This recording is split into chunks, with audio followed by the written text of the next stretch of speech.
kabajamtoota fi dhaggeeffattoota hordoftoota raadiyoo daandii haqaa assalaamu alaykum wa rahmatullahi wa barakatuh. oduuwwan keenya guyyaa irraa akka lakkoofsa biyya keenyatti muddee 16 bara 2010 guyyaa wiixataa qabannee dhiyaannee jirra. oduuwwan guyyaa irraa kan isiniif dubbisan obboleessi keessan Hamzaa Booranaatiin.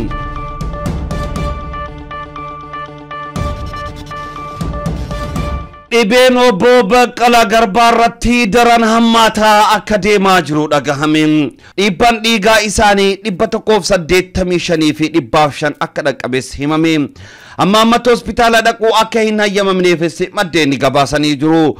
Guyyaa boruu irraa kaasee guyyoota sadaan itti aananiidhaaf obbo Baqqalaa Garbaan beellama isaaniidhaaf mana murtii kan dhiyaatan yommuu ta'u, ragaan ittisaa qondaaltota olaanoo of keessa tammatee ni dhaga'amaa jedhamee eegama.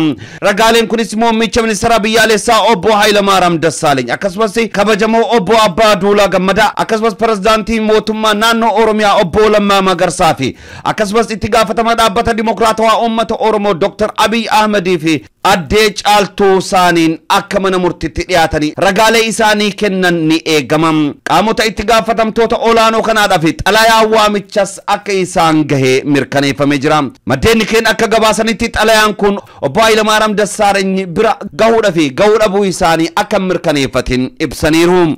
Qondaaltonni mootummaa naannoo Oromiyaa gurguddoon kunniin dhaddacha guyyaa borii moggaafamu irratti argamuudhaaf waadaa akka galanis maddeen keenya kun gabaasanii jiru.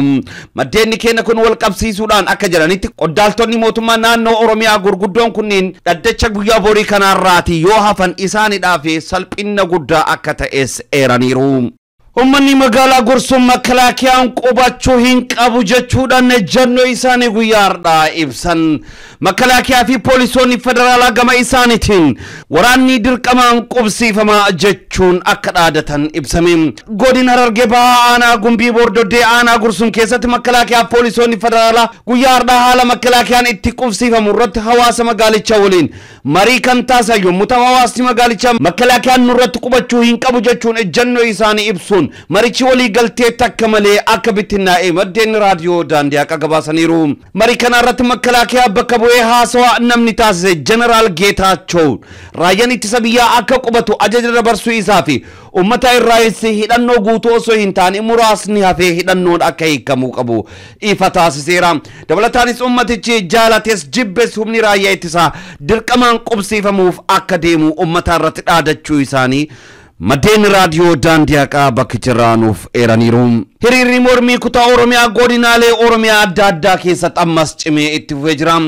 Hiriirri mormii godina Iluu Abbaa Booraa aanaa Aallee magaalaa Gooreetti guyyaadhaa geggeeffamaa oolee jira. Hiriirri mormii cimaan guyyaadhaa naannoo Oromiyaa godina Iluu Abbaa Booraa aanaa Aallee magaalaa Gooree keessatti geggeeffamaa akka oole maddeen gabaasaniiru. Hiriira mormii magaalaa Gooree irratti geggeeffame irratti bulchiinsa aanaa dabalatee poolisoonni koora bittinneessaa aanaa Aallee hojjettoonni hundii fi hawaasni aanichaa 10,000 dhaqqaban irratti hirmaachuu isaanii fi bulchaan aanaa Aallees haasawaa akka taasisan maddeen gabaasaniiru. Dhaadannooleen hiriira mormii kana irratti dhageessifamaa oolanis miidhaan uummata Oromoo irratti geggeeffamu haa dhaabbatu. Yakki duguugiinsa sanyii uummata Oromoo irratti raawwachaa jiru haa dhaabbatu. Qaamonni uummata keenya calanqoo irratti duguuggaa sanyii raawwatan seeratti haa dhiyaatanii. Hidhamtoonni siyaasaa Oromoo kanneen akka Baqqalaa Garbaa fi Dr. Maraaraa Guddinaa fi kanneen biras haal duree takka malee haa hiikaman. Koreewwan fala barbaaddu hawaasa musliima hidhaarra jiran haa hiikaman. Ajjeechaan federaalaa nurraa haa dhaabbatu kanneen jedhan yommuu ta'u, hiriira kanarratti hawaasa keenya shiira diinatiin qeef qabeenya isaaniirraa buqqaafamaniif deeggarsa mallaqaa fi meeshaalee adda addaa taasisaa akka turan maddeen raadiyoo daandii haqaa aanicha irraa dubbifne nuuf himaniiru. Ummanni keenya bakka jirutti shiira diinni xaxuu irratti dammaquun karaa bilchaataa fi saayinsaawaa ta'een fashaleessuu akka qabuu fi tokkummaa isaa eeggachuu akka qabu hirmaattota hiriira mormii gubbatti argaman irraati obboleessa keenya naannicha irraati dubbifne nutti himaniiru. Turtii obboleessa keenya kana waliin taasifne akka armaan gaditti isin dhageessifna dhufaana bu'aa.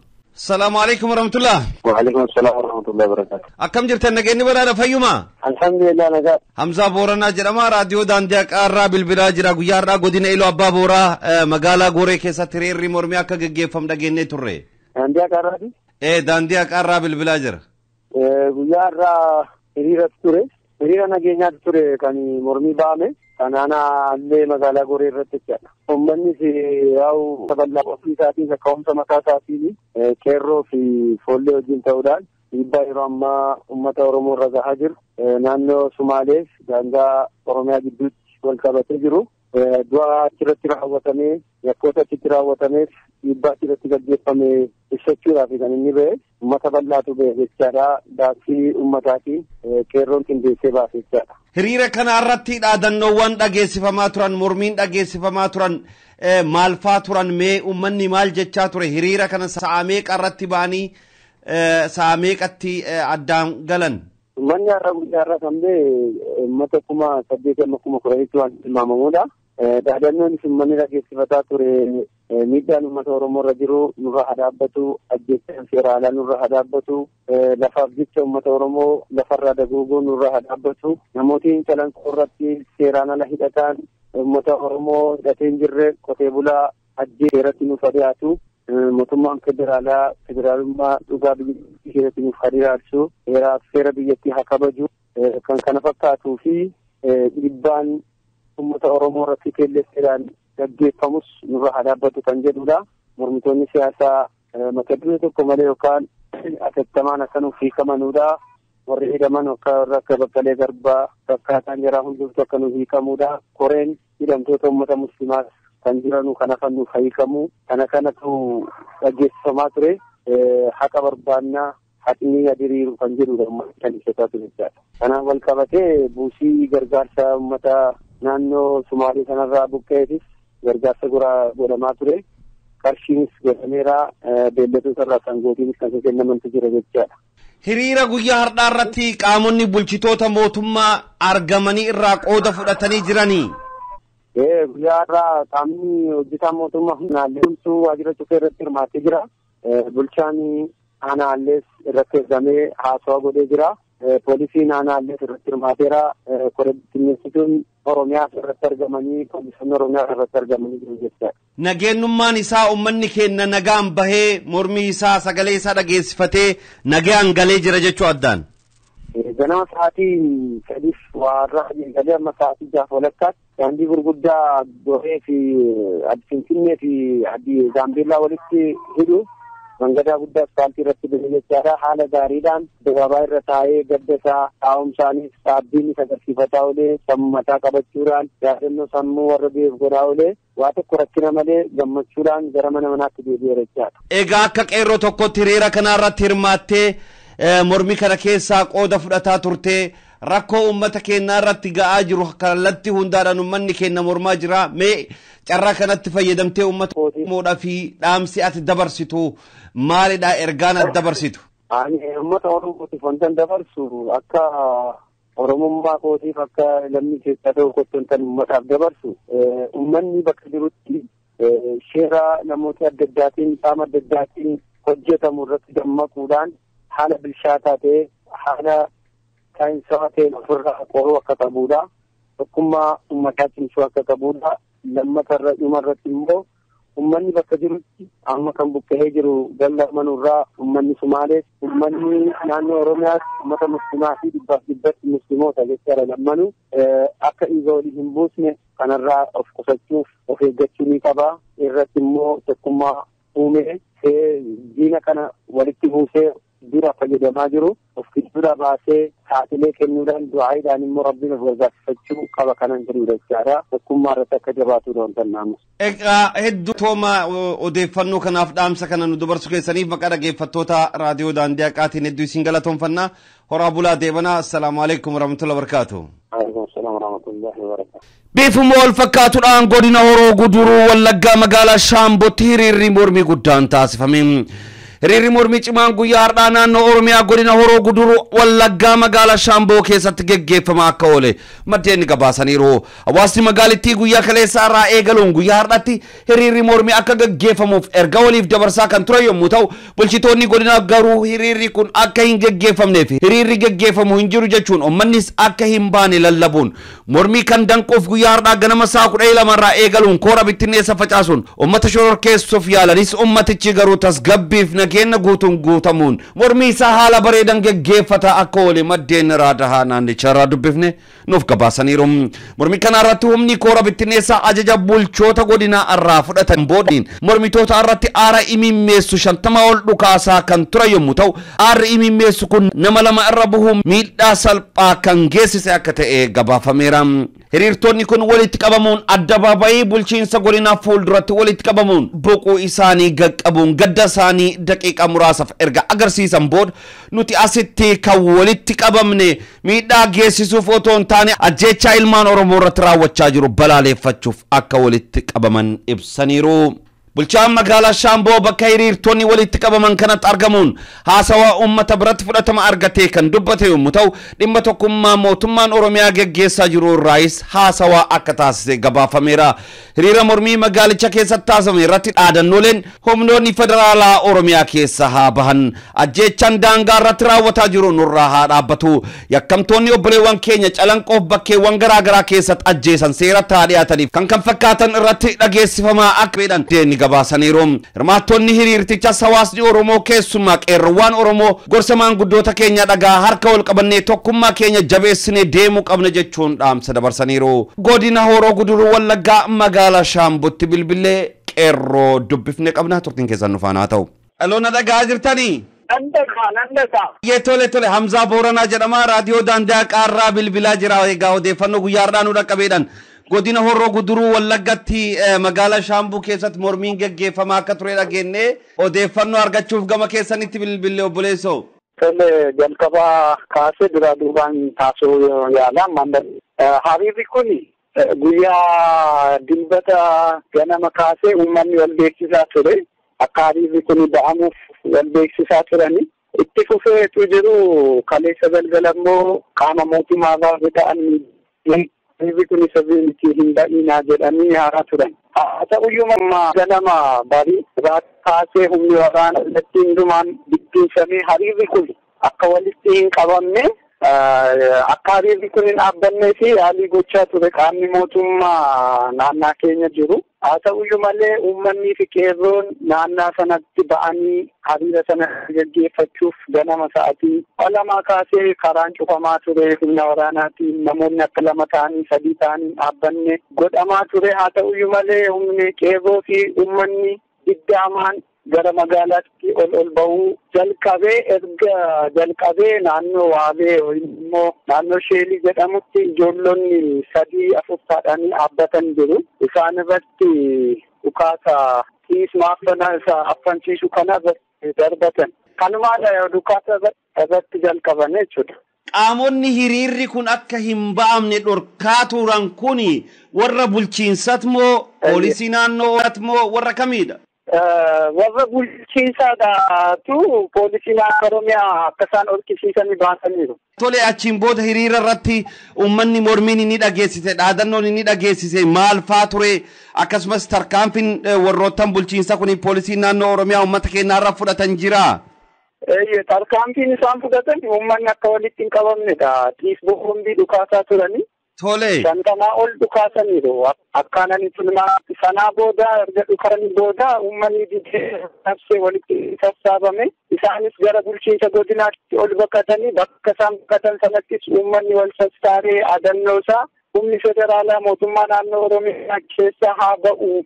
Ajjeechaan daangaa irratti ta'e sun nurraa haa dhaabbatu. Ilmaan Oromoo duuti ilmaan Oromoo irratti inni xiyyeeffate kun nurraa dhaabbatu isa jedhu adannoo kallattii hundumaan dhageessisaa naannoo addabaabaayii bulchiinsa godinaa fuulduratti walitti qabaman bakka koree bittinneessaa fi poolisiin dhaabbatu. Boombiin 50 dhukaasan kunis boombii amma aarasanidha ka ija namaa boochiftu sun. Isa dhukaasanii amma qaamni hin jiru. Tokko yeroo jalqabaa dhukaasanii garaasaa rukkute inni xinnoo garaasaa akka ta'u ta'e mucaan tokko immoo jilba bukkeessa rukkutanii innis xiqqoo akka hokkoluu malee qaamni rukkuttaa sanaa miidhamee hin jiru. Kana kan godhe immoo koree bittinneessaadha. Tole uummanni saniin booda mormii isaa dhageessiseen booda haalli inni taasise maal fakkaatu? Warri kun qaamonni bulchiinsa kun dhufee uummata kana dubbisee jira moo achumaan akka dhiyeessanitti hafan?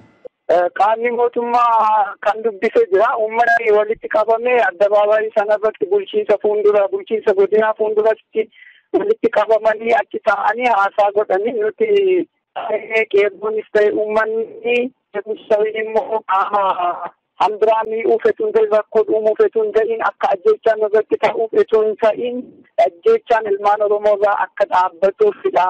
Kun nuti kan walitti qabamne malee akka namni du'uuf miti jedhanii achitti haasa'anii gadda keenya argisiisuuf immoo jedhanii bokkuu isaanii gad qabanii daqiiqaa muraasaaf gadda isaanii erga geessisanii booda bulchiinsa keessaas namoonni fedhii qabanii uffanni nu haasofsiisuu danda'u jedhanii haasa'an. Isaan sanatti bulchiinsa magaalaa Shaambuu kan ta'e dhufee haasaa godheera. Haasaa inni godhe immoo haasaa uummanni jaallatuu fi uummata duratti fudhatama qabu haasa'e.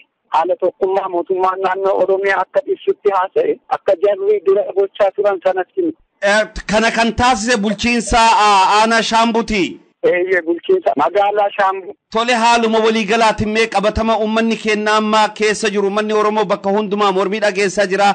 Atis akka qeerroo magaalaa Shaambuu tokkotti hiriira kanarratti argamtee maaltu sitti dhagahame uummata Oromoodhaa fi sochii bilisummaaf uummanni keenya imalaa jiru mirga ofii kabajsiisuuf deemaa jiru kana keessatti dhaamsi uummata Oromoof dabarsitu maalidha? Ani as kanatti waan hin jedhu akkuma mootummaan naannoo Oromiyaas dubbatu waan amma hojjetamaa jiru kun baay'ee bareedaadha. Haa ta'uyyuu malee qeerroon wayii wattaatonni nuti uummanni dargaggoonni jedhu kun bakka jirrutti tokkummaa safuu abbootii keenya kabajuutiin tokkummaa godhannee yoo wanta ta'u sana dandamachuuf yoo immoo mo'achuu akka dandeenyu inni chaarraa bilisa taanee mirga keenyaaf amma kana dubbachuu dandeenye. Pirezidaantiin naannoo Oromiyaa obbo Lammaa Magarsaa erga dhufanii daangaa darbinee dubbachuu mirga keenyaaf falmachuu dandeenyeef inni kun yoo dhibame nuti tokkummaa uumnee tokkummaa kanaan hidda keenya yoo jabeeffannee booda mo'uu akka dandeenyutti jaalaa malee wal bira darbi wal jabeeffachuu wal hidhachuu qabnan jedha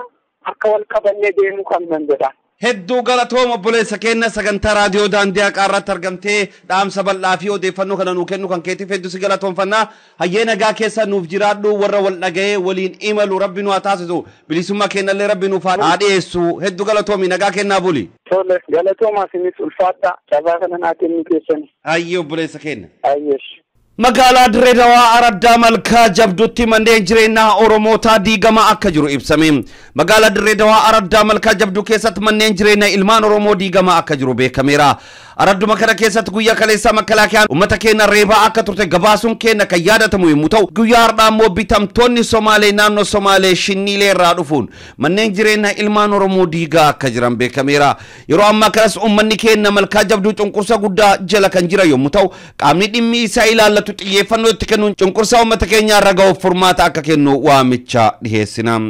Godina Harargee lixaa aanaa Odaa bultumitti konkolaataa dhaabuudhaan uummatarraa qarshii akka saaman ibsame. Nama tokko sadafii qawweetiin ija rukutuun ija keessa akka baasan himameera. Dararaan ajjeecha fi reebichi humni makalaakiyaa wayyaanee qe'ee ilmaan Oromoo weeraruun Oromoo irratti geggeessaa jiru cimee kan itti fufe yommuu ta'u ganama guyyaa har'aa godina Harargee lixaa aanaa Odaa bultum keessatti konkolaataa dhaabsisuun uummatarraa mallaqa guddaa akka saaman gabaafameera. Humni uummata Oromoo saame kun ilma Oromoo tokko sadafii qawweedhaan rukutuudhaan ija isaa keessa akka baasan maddeen gabaasaniiru. Makalaakiyaan wayyaanee guyyaa kaleessaa galgala magaalaa Baddeessaa keessatti ilma Oromoo tokko akka ajjeese dhagahame. Ajjeechaan humni makalaakiyaa wayyaanee ilmaan Oromoo irratti raawwataa jiru guyyumarraa guyyatti itti fufeera. Haaluma kanaan godina Harargee lixaa magaalaa Baddeessaa keessatti halkan edaa nama maqaan isaa Jamaal jedhamu ajjeesanii kan darban ganama guyyaa har'aa reenfi isaa akka argame maddeen nuuf gabaasaniiru. Jamaal jiraata magaalaa Baddeessaa ganda duwwaa tokko kan ture yommuu ta'u qaamonni badii makalaakiyaa kunniin ajjeesanii gara ganda duwwaa lama fidanii darbanii biraa akka deeman maddeen keenya odeeffannoo magaalaa Baddeessaa irraa nu dhaqqabsanii jiru. Magaalaa Jimmaa keessatti fooramiin guddaan magaalicha ilaallate geggeeffame. Godina Jimmaa magaalaa Jimmaa keessatti fooramiin dhimma guddina magaalittii ilaallate geggeeffamuu isaa maddeen gabaasaniiru. Foorumii kana irratti dhimma guddina magaalittii fi qulqullina hospitaala Jimmaa irratti xiyyeeffachuun bakka pirezidaantiin yuunivarsiitii Jimmaa Dr. Fiqiree Lammeessaa fi kantiibaan magaalattii obbo Zakiyyuun argamanitti mariin akka taasifame dhagahame. Foorumii kana irratti wantoota akka komiitti ka'an keessaa inni guddaan dhimma barreeffamoota magaalichaa keessatti maxxanfaman yommuu ta'u barruun kamuu magaalicha keessatti barreeffamee maxxanfamu barreeffama afaan Oromoo ta'uu akka qabuu fi qubeessi isas sirnaan tarreeffamuu akka qabu akkasumas barreeffamni afaan biraatiin barreeffaman afaan Oromoo jalatti malee gubbaarraan barreeffamu akka hin qabne irratti mari'atameera. Akkuma beekamu magaalaa Adaamaa keessatti guyyaa kaleessaa daandiiwwanii fi adda babba'iin magaalittii keessatti argaman maqaalee Oromoota bebeekamoo moggaasatee kan oolte yommuu ta'u magaalaan Jimmas barreeffamoota magaalaa keessatti barreeffamanii maxxanfaman akka afaan Oromoo ta'an hojjechuun madditti adda babbayoota fi daandiiwwan magaalattii maqaalee Oromoota bebeekamoo fi seena qabeessa ta'an moggaasuu irratti akka hojjetan dhaamsa dabarsina. kabajamtoota fi dhaggeeffattoota hordoftoota raadiyoo daandii haqaa oduuwwan keenya guyyaadhaaf qabannee dhiyaannee kana fakkaatu qophiiwwan keenyaaf wajjin turmaata gaarii.